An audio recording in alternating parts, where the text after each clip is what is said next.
Hello दोस्तों, स्लोकर्स academy में आप सबका स्वागत है। आज के इस वीडियो में मैं आप सबको बिहार बोर्ड क्लास 10th का हिंदी बुक का पार्ट 3 भारत से हम क्या सीखे का अर्थ बताने वाला हूं। इससे पिछले वीडियो में मैंने आप सबको इस पाठ का लेखक परिचय के बारे में बताया था। आज के इस वीडियो में मैं आप सबको इस पाठ का लाइन बाय लाइन अर्थ बताने वाला हूं। तो आप सभी लोग इस वीडियो को शुरू से आखिरी तक जरूर देखिएगा। वीडियो अच्छा लगे तो अपने दोस्तों में जरूर शेयर कीजिएगा। तो चलते हैं, वीडियो को शुरू करते हैं। सबसे पहले कहा जा रहा है कि सर्वविध संपदा और प्राकृतिक सौंदर्य से परिपूर्ण कौन सा देश है। यदि आप मुझे इस भूमंडल का अवलोकन करने के लिए कहें तो बताऊंगा कि वह देश है भारत। यह जो भारत पाठ है हमारा, भारत से हम क्या सीखें, इसके लेखक जो है मैक्स मुलर हैं। वो एक भाषण के दौरान जो है लोगों को बता रहे हैं और कह रहे हैं कि अगर आप सभी लोग मेरे से पूछिएगा कि प्राकृतिक सौंदर्य से परिपूर्ण देश इस भूमंडल पे, इस संसार में कौन सा है, तो मैं कहूँगा कि वो भारत है। ये मैक्स मुलर अपने अनुसार भारत की विशेषताओं के बारे में बता रहे हैं। फिर कहते हैं कि भारत जहाँ भूतल पर ही स्वर्ग की छटा निखरी है या निखर है रही है। यदि आप यह जानना चाहें कि मानव मस्तिष्क की उत्कृष्टतम उपलब्धियों का सर्वप्रथम साक्षात्कार किस देश ने किया है और किसने जीवन की सबसे बड़ी समस्याओं पर विचार कर उनमें से कईयों के ऐसे समाधान ढूंढ निकाले हैं कि प्लेटो और कांट जैसे दार्शनिकों का अध्ययन करने वाले हम यूरोपियन लोगों के लिए भी वे मनन के योग्य हैं, तो मैं यहाँ भी भारत का ही नाम लूंगा। यानी मैक्स मुलर पहले ये कहें कि अगर आप हमसे पूछिएगा कि प्राकृतिक सौंदर्य से परिपूर्ण देश कौन सा है पूरे ब्रह्मांड में, पूरे भूमंडल पे, तो मैं बताऊंगा कि वो भारत देश है। तो वैसे ही आप अगर हमारा जो मानव सभ्यता हो गया, मानव संस्कृति हो गया, जो विकास किया जा रहा है, या हमारे जीवन के सबसे बड़ी समस्याओं का पर विचार करने के, उनके समाधान ढूंढने का प्रयास अगर किसी ने किया है तो कौन सा देश हो, तो भारत है। तो मैं उसी का नाम लूंगा। ये हमारे मैक्स मुलर भाषण के दौरान कहते हैं। फिर आगे कहते हैं, और यदि यूनानी, रोमन और सेमेटिक जाति के यहूदियों की विचारधारा में ही सदा अवगाहन करते रहने वाले हम यूरोपियनों को ऐसा कौन सा साहित्य पढ़ना चाहिए जिससे हमारे जीवन का अंतर्मन परिपूर्ण हो, अधिक सर्वांगीण हो, अधिक विश्वव्यापी हो, यूं ही कहें कि संपूर्णता मानवीय बन जाए, और यह जीवन ही क्यों अगला जन्म और श्रावत जीवन भी सुधर जाए, तो मैं एक बार फिर भारत का ही नाम लूंगा। यानी ये अब ये कह रहे हैं मैक्स मुलर कि हम जो यूनानी लोग हो गए, या हमारे रोमन जाति के लोग हो गए, या यहूदी लोग हो गए, विचारधाराओं को हम लोग पढ़ते हैं, यूरोपीय लोग उनके साहित्यों को पढ़ते हैं, तो अगर हम अपने जीवन को अधिक सर्वांगीण विकास कर सके, अधिक विश्वव्यापी बना सके, या संपूर्ण मानव जीवन को हम बनाए रख सके, तो हमें कहाँ के साहित्यों को पढ़ना चाहिए। तो ये कह रहे हैं मैक्स मुलर कि भारत के का ही मैं नाम लूंगा, यानी भारत के ही साहित्यों को हमें पढ़ना चाहिए। साथ ही कहते हैं कि जो लोग आजकल के भारत में घूम घूम कर आए हैं, उन लोगों को अधिकतर भारत के कलकत्ता, बंबई, मद्रास या ऐसे दूसरे शहरों की ही याद है, जबकि मेरा अधिकतम ध्यान सच्चे अर्थों में भारत के नागरिक ग्रामवासियों की ओर ही रहा है, क्योंकि सच्चे भारत के दर्शन वही हो सकते हैं। अब आगे हमारे मैक्स मुलर ये कहते हैं भाषण के दौरान कि आज के समय में, वर्तमान समय में, अगर कोई दूसरे देश के लोग भारत घूम करके आ रहे हैं, तो वो कहाँ से भारत के यात्रा कर रहे हैं, तो भारत के जो बड़े बड़े शहर हो गए जैसे कलकत्ता, बंबई, मद्रास, इन शहरों का नाम जिक्र किया गया है। तो इन शहरों में लोग आकर के भ्रमण करते घूमते हैं अधिकतर लोग। लेकिन मैक्स मुलर कहते हैं भाषण के दौरान कि मेरे अनुसार जो है, अगर सच्चे अर्थों में अगर ढूंढना है भारत के सच्चे दार्शनिक लोगों को, तो वो कौन है, तो भारत में जो ग्राम में रहने वाले लोग हैं वो लोग हैं। यानी मेरे अनुसार जो सच्चे अर्थों में भारत का दर्शन अगर किया जाएगा, तो ग्रामवासियों से मिल करके ग्रामवासियों का या ग्राम का दर्शन करेंगे, तो वही सच्चे अर्थों में हमारा भारत का दर्शन है। इसके बाद कहते हैं कि 2-3 हजार वर्ष पुराना ही क्यों, आज का भारत भी ऐसी अनेक समस्याओं से भरपूर है जिसका समाधान 19वीं सदी के हम यूरोपियन लोगों के लिए भी उतना ही वांछनीय है। केवल हमारे पास उस भारत को पहचान सकने की दृष्टि, या पहचान सकने वाली दृष्टि की आवश्यकता है। मतलब ये कह रहे हैं कि हमें 300, 400, 1000, 300, 3 या 2-3 हजार वर्ष पुराना या पीछे नहीं जाना चाहिए। हमें जो है कहा जा रहा है कि ऐसे भारत की जो मतलब कि अभी स्थिति चल रही है, या भारत की जो अभी अनेक समस्याएं पहले थी तो वैसे अभी भी है, जिसका समाधान जो 19वीं शताब्दी में हम लोग ढूंढ रहे हैं। तो हमें बस केवल क्या करना चाहिए कि भारत की पहचान सच्चे मन से दृष्टि से करनी आनी चाहिए।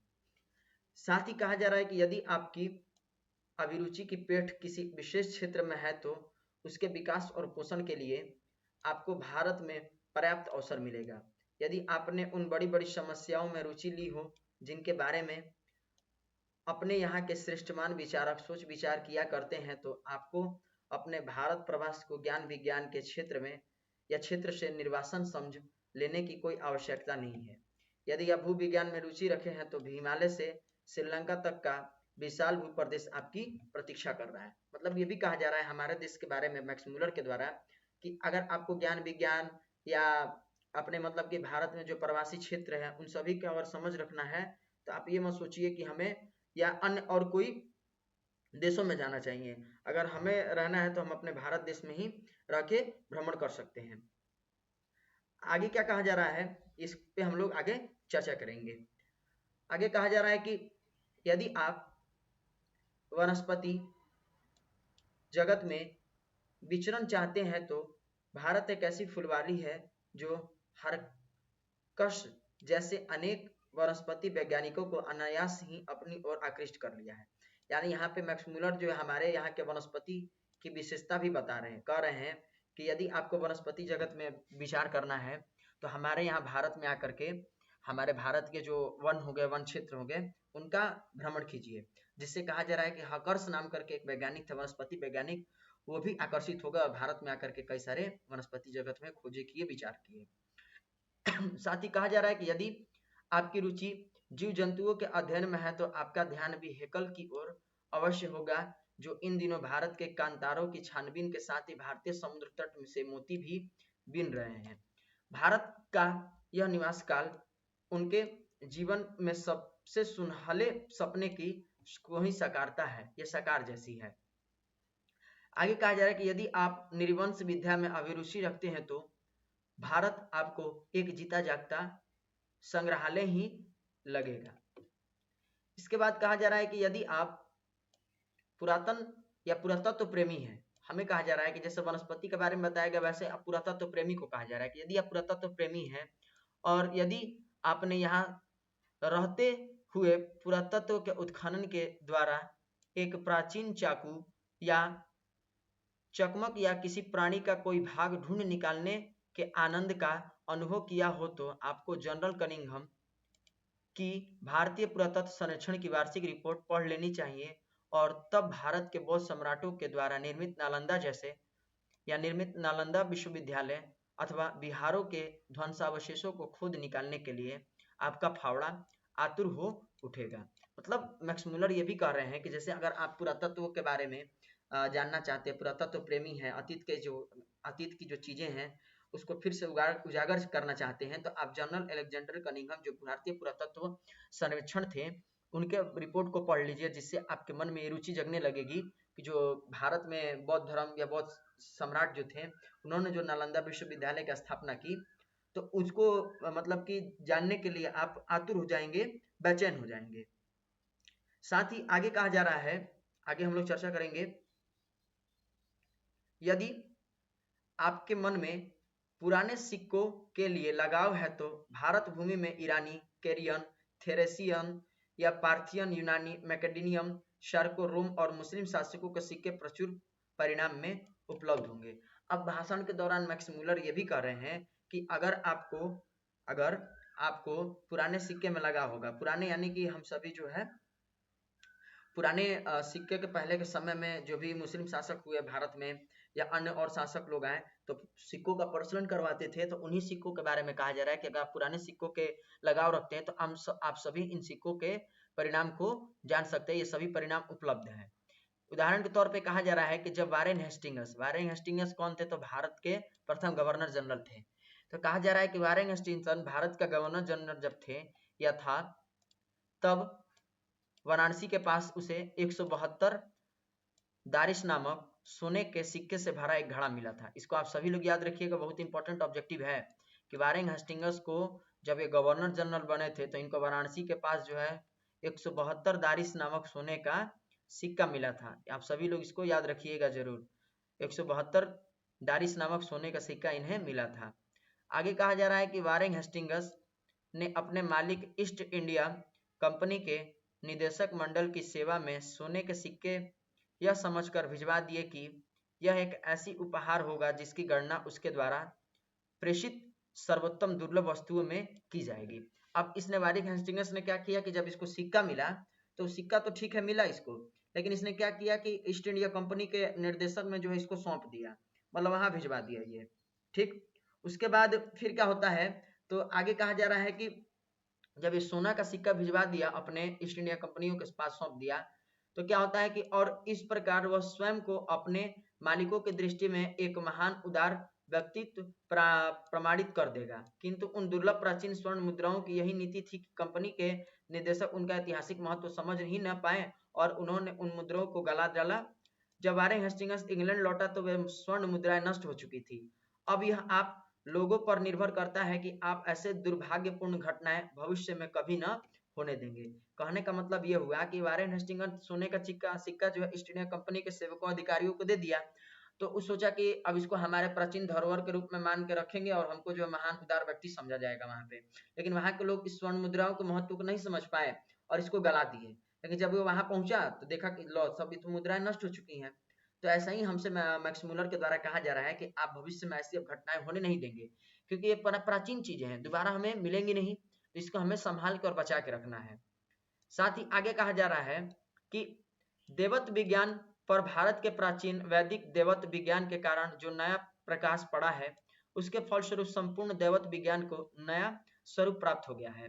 किंतु बावजूद इसके कि सच्चे देवत्व विज्ञान की एक आधारशिला रखी जा चुकी है, इस विज्ञान की व्यापक रूपरेखा या रूपरेखाएं अभी निर्मित होनी है और यह कार्य जितने सही ढंग से भारत में हो सकता है अन्यत्र कहीं नहीं होगा।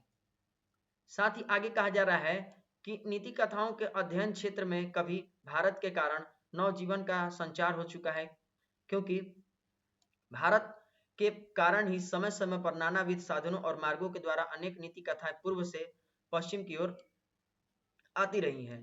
हमारे यहाँ प्राचीन कहावतों और दंत कथाओं का प्रमुख स्रोत अब बौद्ध धर्म को माना जाने लगा है, किंतु यहाँ भी अनेक समस्याएं ऐसी हैं जो अपने समाधान की प्रतीक्षा कर रही हैं। उदाहरण के लिए शेर की खाल में गधा की कहावत को ही ले लीजिए। यह कहावत सबसे पहले यूनान के प्रसिद्ध एवं प्राचीन दार्शनिक प्लेटो के क्राटिसलस में मिलता है। मतलब कहावत और प्राचीन कहानियों के कहावतों के बारे में कहा जा रहा है, मुहावरों के बारे में यहाँ पे कहा जा रहा है। साथ ही आगे कहा जा रहा है तो क्या यह कहावत पूर्व से उधार ली गई थी, और इसी प्रकार हम न्योले या चूहे से संबंध उस नीति कथा को भी ले सकते हैं जिसे एफ्रोडाइट ने एक सुंदरी के रूप में परिवर्तित कर दिया था, किंतु जो एक चूहे को देखते ही तत्काल उसकी ओर आकृष्ट हो गई थी। यह भी संस्कृति के कथा से सर्वांश से मिलती जुलती एक कहानी है, किंतु प्रश्न यह उपस्थित होता है कि यह कहानी यूनान में कैसे पहुंची और वहां ईसा पूर्व 4वीं सदी में यही ऑस्ट्रिटिस की कहानियों में स्थान कैसे पा गई। इस क्षेत्र में भी अभी बहुत काम करना होगा। आगे कहा जा रहा है कि हमें इससे भी और अधिक प्रयत्न युग में प्रवेश करना होगा। वहां भी भारत तथा पश्चिम की अनेक द्वंद्व कथाओं में आश्चर्यजनक अनुरूपताएं मिलेंगी। यद्यपि कभी यह निश्चित रूप से नहीं कहा जा सकता कि ये द्वंद्व कथाएं पूर्व से पश्चिम को अथवा पश्चिम से पूर्व को गई। यद्यपि यह असंगतिबद्ध रूप से प्रमाणित हो चुकी है कि सोलोमन के समय में ही भारत, सीरिया और फिलिस्तीन के मध्य आवागमन के साधन सुलभ हो चुके हैं। ये भी कहा जा रहा है कि मतलब आज के डेट में इतना डेवलपमेंट हो चुका है कि हम भारत से अगर किसी दूसरे देश में भी आवागमन कर रहे हैं या जा रहे हैं तो हम आसानी से जो है एक स्थान से दूसरे स्थान पर प्रवेश कर सकते हैं, जा सकते हैं। इसके बाद मैक्स मुलर ये भी कहते हैं कि कुछ संस्कृति शब्दों के आधार पर मैं इस निष्कर्ष पर पहुंचा हूं कि हाथी दांत, बंदर, मोर और चंदन आदि जिन वस्तुओं को ऑफिर से निर्यात की बात बाइबिल में कही गई है, वे वस्तुएं भारत के सिवा किसी अन्य देश में नहीं लाई जा सकती। कहने का मतलब ये कहा जा रहा है कि बाइबिल में ये कहा गया है कि हाथी दांत, बंदर, मोर, ये सभी जो भी चंदन वस्तुएं हैं, ये बाइबिल में कहा गया है कि सभी वस्तुएं भारत के सिवा अन्य देशों से नहीं लाई जा सकती है। तो ये कहा गया है, और यह मान लेना का भी कोई कारण नहीं प्रतीत होता कि भारत तथा फारस की खाड़ी और लाल सागर व भूमध्य सागर के बीच व्यापारिक संबंध कभी बिल्कुल ठप हो गया था।